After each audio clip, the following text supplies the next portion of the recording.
Dick York was carried off the set of Bewitched in 1969 and never came back. And none of it was visible in a single frame of the show you watched at home. That's where we begin tonight. Over the next several minutes, we're going to trace 11 facts about Bewitched. Things that happened in casting sessions, production meetings, hospital rooms, and years later in a bedroom in Grand Rapids, Michigan. The nose twitch that looked like pure magic was in fact something far more demanding. The man who replaced Dick York had already been considered for the role 5 years before he got it, and the studio that made Bewitched was running a very specific kind of assembly line. 11 hidden truths about Bewitched. Here is where the magic actually came from.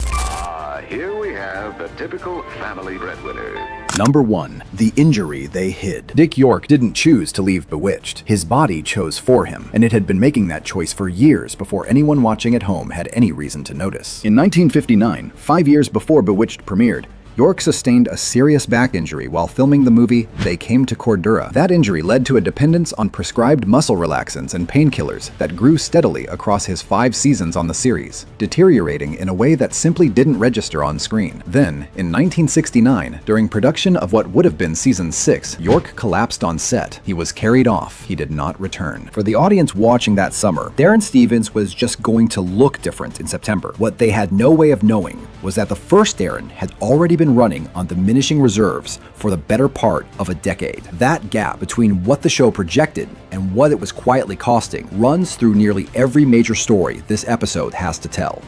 I'll check with an amber corpuscular evaluator. Number 2. No trick at all. The most iconic single image in 8 seasons of Bewitched, Samantha's nose twitch, wasn't a camera trick, an optical effect, or anything added in post-production. Elizabeth Montgomery performed it herself on every take across 254 episodes. 254 separate performances of the same small, precise motion, delivered live to camera with no do-overs built into the schedule. The kind of repetition that turns something instinctive into something closer to a trained physical skill. The surprising part is what was entirely absent. No optical printing, no frame manipulation, no technical safety net of any kind. Montgomery had to reproduce a precisely controlled muscular action on demand with full consistency for nearly a decade of weekly television.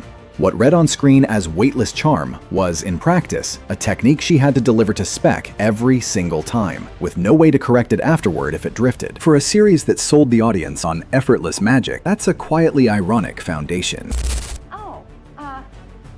That was no gentleman. Number 3. No room for error. When 2 versions of the same actor appeared in a single frame, a visual the show used regularly, the method was more precarious than the seamless result suggested. The production used an in-camera split-screen technique. The camera was locked in position, one half of the frame masked. The actor performed one side of the scene, the film was physically rewound, the mask switched, and the actor performed the second side against an empty space, matching eyeline and blocking from memory. There was no digital correction available. If the camera drifted or the actor's position shifted between passes, the illusion broke, and on a weekly half-hour comedy budget, there was little capacity to redo it. The audience saw a seamless result. What sustained it was a technique with no margin for error and no repair option. Craft held together by discipline rather than technology is a recurring signature of this production.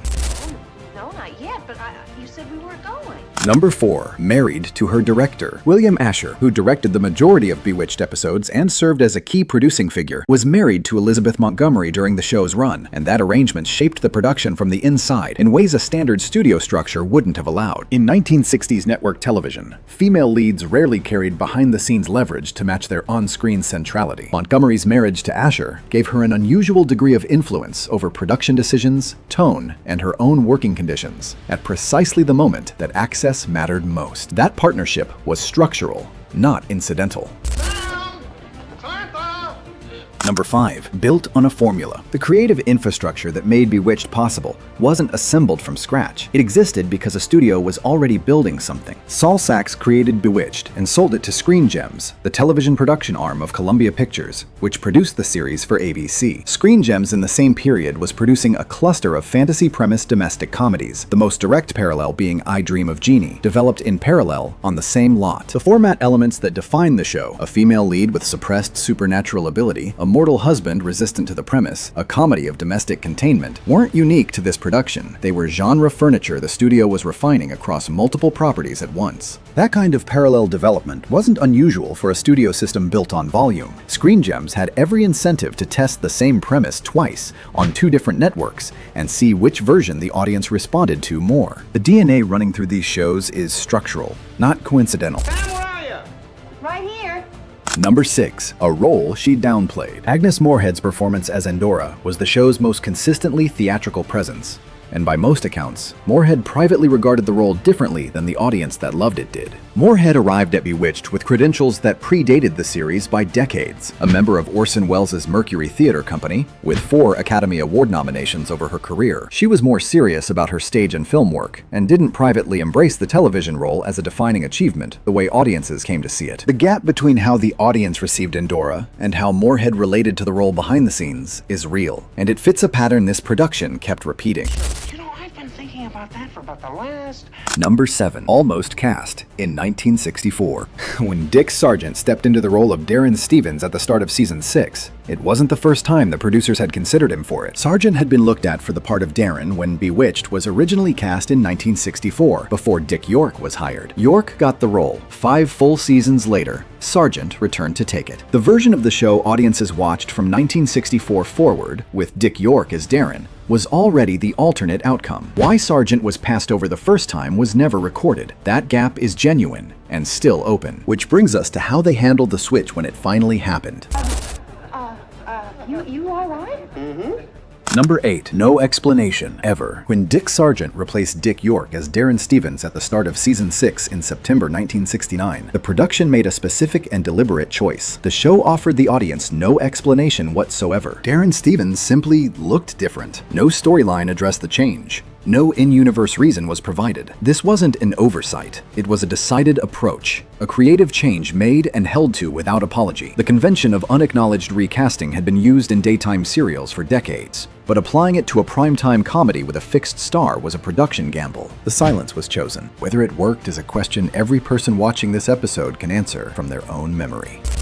You get out and investigate. I'm not going anywhere near it. Number 9. She walked away. Bewitched did not end because the network canceled it. It ended because Elizabeth Montgomery decided not to continue, and she had been moving toward that decision for some time. Montgomery had grown artistically restless in the show's later seasons. She wanted to pursue dramatic roles and film work that the series' schedule and profile made unavailable to her. The show ended after season 8 in 1972 because she didn't renew, a deliberate, unambiguous professional decision, not a contract dispute or a network cancellation. For a female lead to walk away from a top-tier network comedy on her own terms, at a moment the show could still have continued, was not a standard outcome in 1972 television. Ratings were still strong enough to justify another season. The decision to stop wasn't imposed on her. It came from inside the choice itself, which is precisely what made it unusual for the era. Anything left, tell him the truth. But Sam. Number 10. What happened to him? After his collapse on the Bewitched set in 1969, Dick York's life moved in a direction that has almost nothing to do with the comfortable exit story a successful television run might suggest. The back injury that had been quietly dismantling him across 5 seasons left him largely unable to work after he left the series. He lost his home. At his lowest point, he was cleaning toilets to sustain himself. He became bedridden, and then, working from that bed in Grand Rapids, Michigan,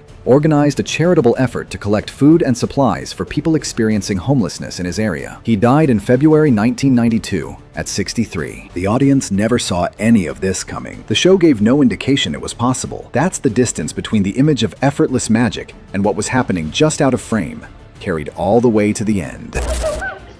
He's going to be executed anyway. Number 11. Her second act. Elizabeth Montgomery left Bewitched in 1972 because she wanted to do harder work. By most available measures, that's what she did. In the years that followed, Montgomery built a second-act career in television movies and dramatic roles substantively different from Samantha Stephens. Material with weight and moral stakes the half-hour comedy format hadn't allowed. In the years before her death from cancer in 1995, she became publicly active in advocacy work connected to the AIDS crisis, aligning herself with causes that carried genuine professional risk for a figure of her mainstream recognition at the time. She was 62 years old when she died. The actress who walked away from the most successful role of her career because it wasn't enough chose a second act built on material that was harder, less commercially certain, and, by her own apparent judgment, more worth doing. It wasn't a pivot built for applause. Advocacy work tied to the AIDS crisis in the mid-1980s carried real professional risk for someone with her level of mainstream visibility, at a moment when plenty of her peers stayed silent. The woman who played a witch who chose to restrain her own power to fit into a world that expected less of her spent the last 2 decades of her life doing more or less the opposite. That is where Bewitched actually ends. Every major decision this show made, who played Darrin, when he was replaced, how long it ran, and when it stopped, was shaped by costs that never appeared on screen. What the audience saw was a half hour of domestic comedy and effortless magic. What was happening behind it was something considerably more human. Here is the question the record still leaves open. Dick Sargent was considered for the role of Darrin Stephens in 1964, before Dick York was cast. The outcome, York hired, Sargent passed over, is confirmed. The reason has never been documented. If Sargent had been cast from the beginning, does this show run 8 seasons? Does it become the one you remember? What do you think changed their minds? This is Bewitched, Season 1, 1964. It ran until a woman decided it was finished.